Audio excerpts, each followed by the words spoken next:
the continuous data, and in upcoming slide, you will find more details about it.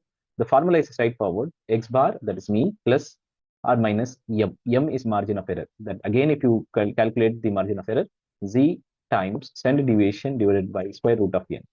This is a formula, and then depend upon the z value, like 95% confidence or 99% confidence, different value that we are going to discuss in upcoming videos in detail. And this is how it gets calculated for proportion. Now, the confidence interval has this formula, whereas the confidence interval estimate for the proportion is that p, that is proportion, plus or minus margin of error. The margin of error there it was z into standard deviation divided by square root of n, but here it goes into z square root of p, that is proportion, 1 minus p. Let's say p value is 10%. You will write 0.1 into 0.9, 1 minus p, divided by n, how much sample you have. This is a formula we can apply.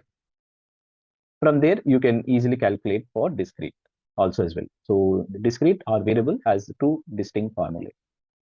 And this is how you can calculate if it is the standard error of means. That particularly we're talking about that in the variable, you will write this way, standard deviation by square root of n, but proportion you'll write this way. And you can apply this one in Excel also as well. In upcoming video, I will talk about it, and this is how we can apply it. For example, let's say this is an example where the length have to be found out. Sorry, newspaper example, and that means 13 to 22% defect we have. The average defect is 17.5%. And this is a good example, both in one single slide. And this is the attribute data where you need the proportion and number of success, that is k, and so on. And then for continuous data, you need the mean and standard deviation and so on. From there, we can easily get calculated. And once you get calculated width, we can easily calculate confidence interval lower and upper.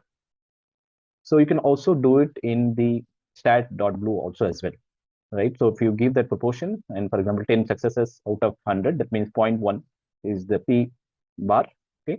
And then you can easily calculate it. The rejection rate is between 4 to 16%. You can easily find it out. And you will see more detail in upcoming videos. Thank you so much. Please do like, share, subscribe, and you have a wonderful day ahead.